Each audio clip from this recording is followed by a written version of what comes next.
Hello student इस video में हम डिस्कस करेंगे क्रॉस प्रोडक्ट ऑफ वेक्टर्स। दो वेक्टर का क्रॉस प्रोडक्ट क्या होता है।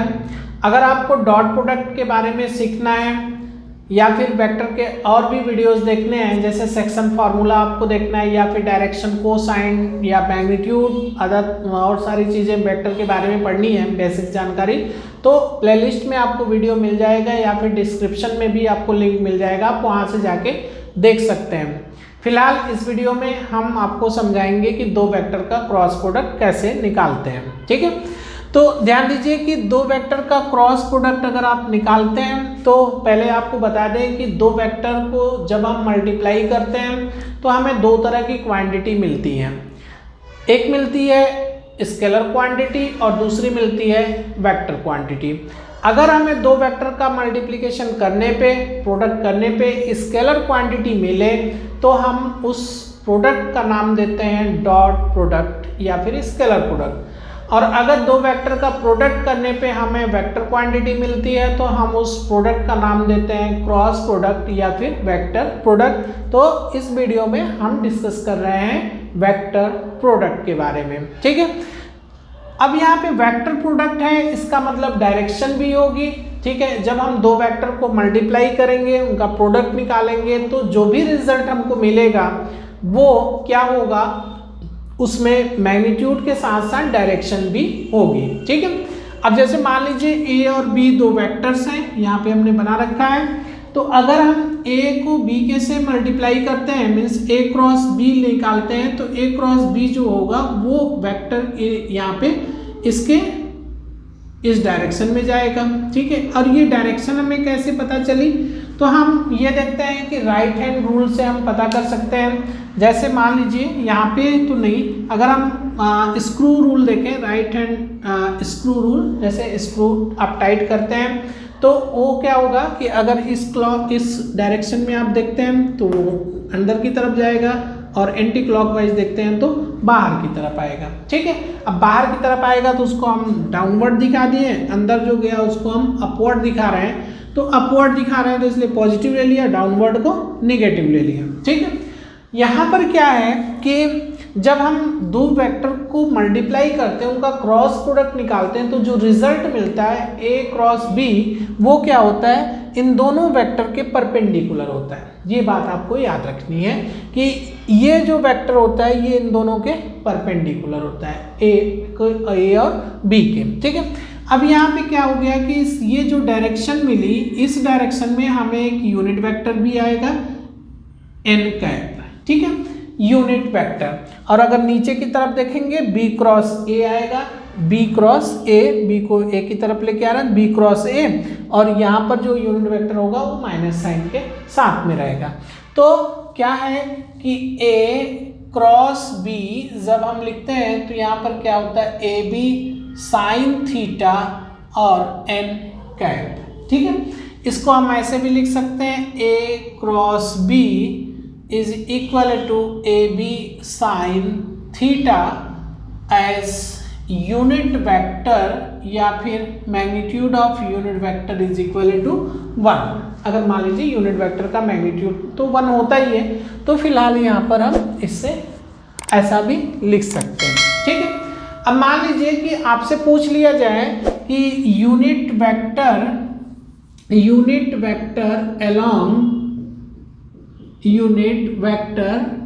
along A cross B।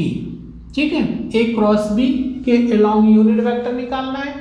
तो आप जानते हैं कि यूनिट वेक्टर जैसे मान लीजिए A कैप निकालना होता है, हम क्या लिखते हैं, vector A upon magnitude of vector A। तो यहाँ पे क्या है कि A क्रॉस B के along यूनिट वेक्टर क्या है, N कैप है।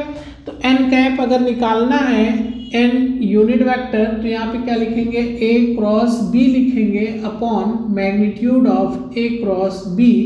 ये बात याद रखिए, अगर हमें a क्रॉस b के अलॉन्ग यूनिट वेक्टर निकालनी है तो हम ऐसा करेंगे। ठीक है, अब यहाँ पे क्या है कि हमने दो वेक्टर का क्रॉस प्रोडक्ट लिया तो ये मिला। यहाँ से हम क्या करेंगे, अगर हमें एंगल फाइंड करना होगा, angle between A and B, between A and B, A और बी के बीच एंगल फाइंड करना होगा। तो क्या करेंगे, साइन थीटा है तो इसको लिखिए sine theta is equal to A cross B upon magnitude of A into magnitude of B. ये मिल गया।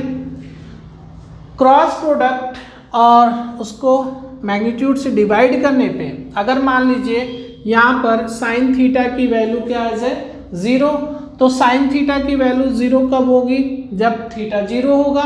तो हम ऐसा कह दें कि यहाँ पर if first number theta is equal to क्या मिल जाए 0।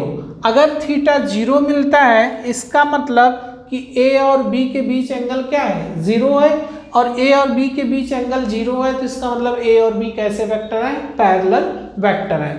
तो हम कह सकते हैं कि A and B are parallel vectors. A और बी कैसे हैं, पैरेलल वेक्टर्स हैं। मान लीजिए कि यहाँ पर theta is equal to 90 degree मिल जाए। 90 कब मिलेगा, जब साइन थीटा की वैल्यू 1 आ जाए। इसको सॉल्व करने पे यहाँ पर ए और बी रखेंगे और उसको सॉल्व करेंगे। सॉल्व करने पे अगर हमें रिजल्ट 1 मिलता है तो साइन थीटा की वैल्यू 1 कब आती है, जब साइन थीटा में थीटा की जगह पे 90 पुट करते हैं। तो साइन 90 की वैल्यू 1 आती है, तो हम कह सकते हैं कि थीटा कितना है 90 डिग्री है। तो if theta is equal to 90 degree then A and B are perpendicular to each other। कैसे हैं, ए और बी एक दूसरे के परपेंडिकुलर हैं, तो वहां पे थीटा कितना हो जाएगा 90 डिग्री। तो ये हो गया हमारा क्रॉस प्रोडक्ट। और यहाँ पे सबसे इंपॉर्टेंट चीज ये याद रखनी है कि क्या होता है, A cross B does not equal to B cross A। देखिए यहाँ पे ये क्रॉस B की डायरेक्शन ऊपर है, इधर की तरफ है, और इसकी डायरेक्शन नीचे की तरफ है। तो दोनों सेम डायरेक्शन में नहीं है, डायरेक्शन अलग अलग है। तो हम यहाँ पे कहेंगे कि A cross B does not equal to B cross A। ठीक है। और अगर हमें ऐसा करना होगा कि इनको बराबर भी दिखाना होगा तो क्या लिखेंगे, A cross B is equal to minus of A cross B. ठीक है। तो फिलहाल यहाँ पे हमें ये शो करना है कि ए क्रॉस बी क्रॉस ए के बराबर नहीं होते हैं। दैट मीन्स कि क्रॉस प्रोडक्ट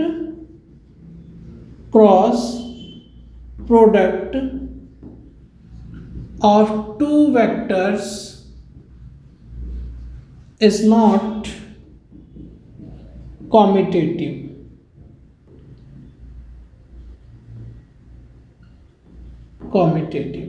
ठीक है।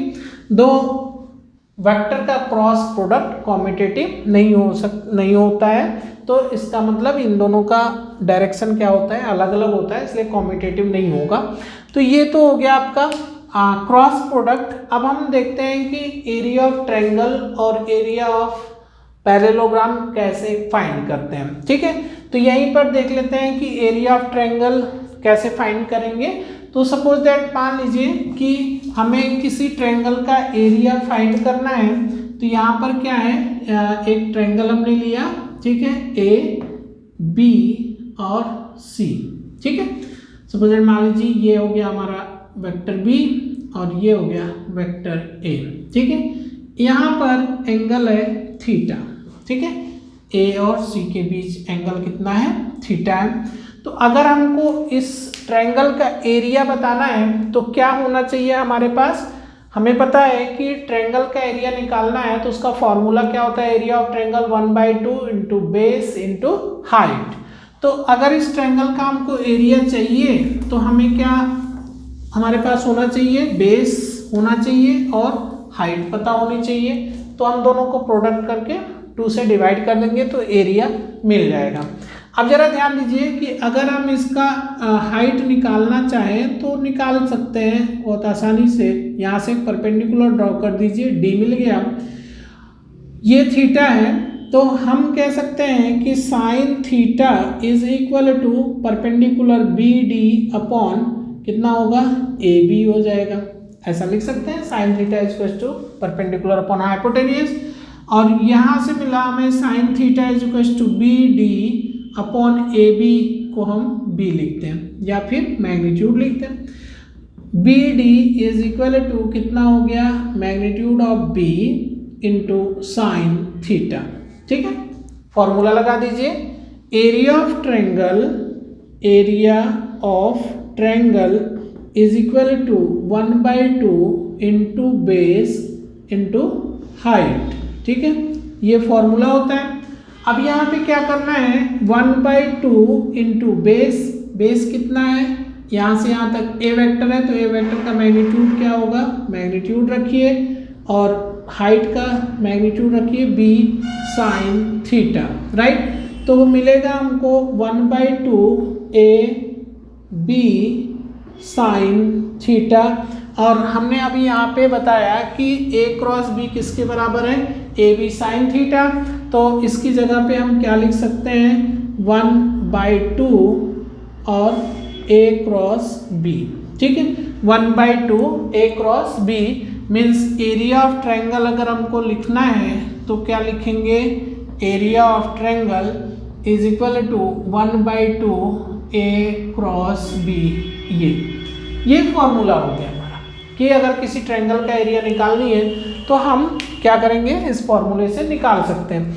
अब ए बी कैसे निकलेगा, अगर मान लीजिए कोई ट्रायंगल दिया हुआ है ए बी सी, ए का कोऑर्डिनेट दिया हुआ है बी का और सी का मीन्स पोजीशन वेक्टर, तो यहाँ पर हम क्या करेंगे ए बी फाइंड करेंगे और ए सी फाइंड करेंगे और फिर इन दोनों का क्रॉस प्रोडक्ट ले लेंगे। ठीक है, क्रॉस प्रोडक्ट ले लेंगे और उसको 2 से डिवाइड कर देंगे तो हमें इस ट्रायंगल का एरिया पता चल जाएगा। राइट, इसी तरह से हम पैरेललोग्राम का भी एरिया फाइंड करेंगे। तो देखते हैं पैरेललोग्राम का एरिया कैसे मिलेगा, तो ध्यान दीजिए।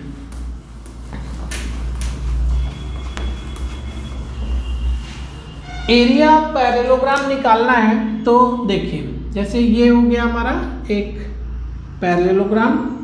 ठीक है, पैरेललोग्राम ए बी सी और डी, सपोज दैट मान लीजिए यहाँ पर एंगल कितना है, थीटा है। अब आप जानते हैं कि एरिया ऑफ पैरेललोग्राम कितना होता है, इसका फॉर्मूला क्या होता है, तो बेस इंटू हाइट, ये फॉर्मूला होता है, बेस इंटू हाइट। यहाँ पर मान लीजिए ये दिया वेक्टर ए और ये दिया हुआ है वेक्टर बी। अगर ये दोनों वेक्टर्स हैं तो इनका इस पैरेललोग्राम का एरिया बताना है। तो एरिया निकालने के लिए हम क्या करेंगे, पहले यहाँ से परपेंडिकुलर ड्रॉ कर देंगे, यही क्या होगा पैरेललोग्राम की हाइट होगी, और इसको हम डी बोल दें। तो देखिए बहुत simple, sine theta is equal to, ये डी हो गया, सॉरी ई कर दीजिए, E D upon A D, क्योंकि sine theta is equal to perpendicular upon hypotenuse, perpendicular A D हो गया, या फिर इसको हम डी ई कह दें, D E upon A D. ठीक है, तो यहाँ से हमको डी मिल जाएगा, वो कितना, A D sine theta, A D को बोल दीजिए magnitude of B sine theta, और ये हो गया हमारा क्या, डी ई।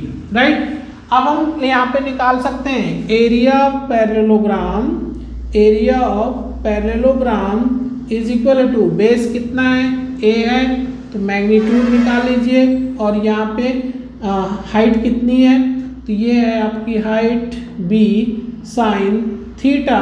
और ये देखिए यहाँ फॉर्मूले से A cross B is equal to कितना है, ए बी साइन थीटा है, तो हम यहाँ पे लिख सकते हैं कि area of parallelogram is equal to A cross B.